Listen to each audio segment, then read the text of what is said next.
The 1994 movie Forrest Gump is a drama romance movie directed by Robert Zemeckis. Forrest Gump is based off the novel Forrest Gump written in 1986 by Winston Groom. Forrest Gump is a man with a low IQ but blessed with an amazing heart. The movie shows his entire life from childhood all the way up to being a father. Through his life, he experiences many American historical moments like the Vietnam War to the Watergate scandal. Before we start, make sure to hit that like button and subscribe so you don't miss more interesting facts on your favorite movies. When Forrest Gump gets up to talk about the Vietnam rally in Washington, the microphone plug is pulled out and you cannot hear him. According to Tom Hanks, he said, "Sometimes when they go home to Vietnam, they go home to their mamas without any legs. Sometimes they don't go home at all.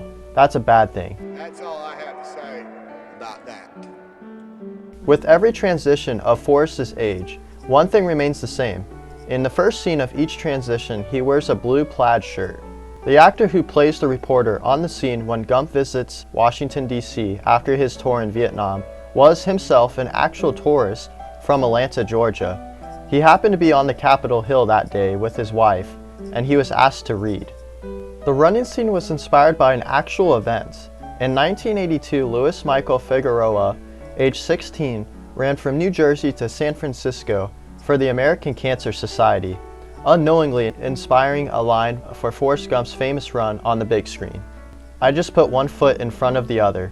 It goes, "When I get tired, I sleep. When I get hungry, I eat. When I have to go to the bathroom, I go." During the Vietnam scenes, Gump's helmet has written on the side that says NMIG. This stands for no middle initial Gump. The park bench that Gump sat on for much of the movie was in Savannah, Georgia, at Chippewa Square. The bench he sat on has been removed and placed in a museum to avoid being destroyed by bad weather or being stolen. The church where the feather first falls was about 100 yards just down the street from the bench. To this day, the bench is held in the Savannah History Museum. Contrary to popular belief, the feather was not entirely CGI. The effects team digitalized film of the real feather blowing and twisting in front of a blue screen. This was then edited into segments which the computer could link and morph together, allowing the virtual feather to move. And then it sweeps down past the Protestant church and then is heading for Chippewa Square, about half a mile away from the first square, although we are left to believe it is the same square. In the novel, Forrest Gump would also have a wrestling career, be friends with the orangutan, and travel to the moon as an astronaut.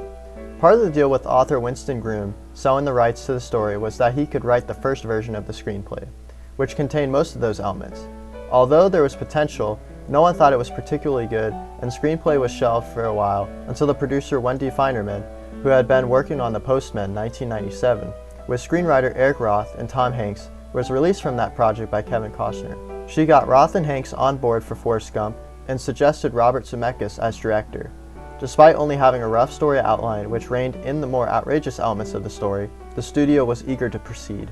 Gump is impacted significantly by Jenny's death. From the start of the movie up until her death, Forrest always buttons his shirt all the way up to the top. After Jenny's death, however, he is shown wearing his shirt with the top button unbuttoned.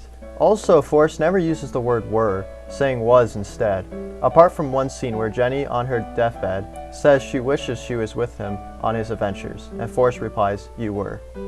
Thank you guys so much for watching. Make sure to like the video, comment down below about what movie you want to see next, and subscribe so you don't miss out on the next video.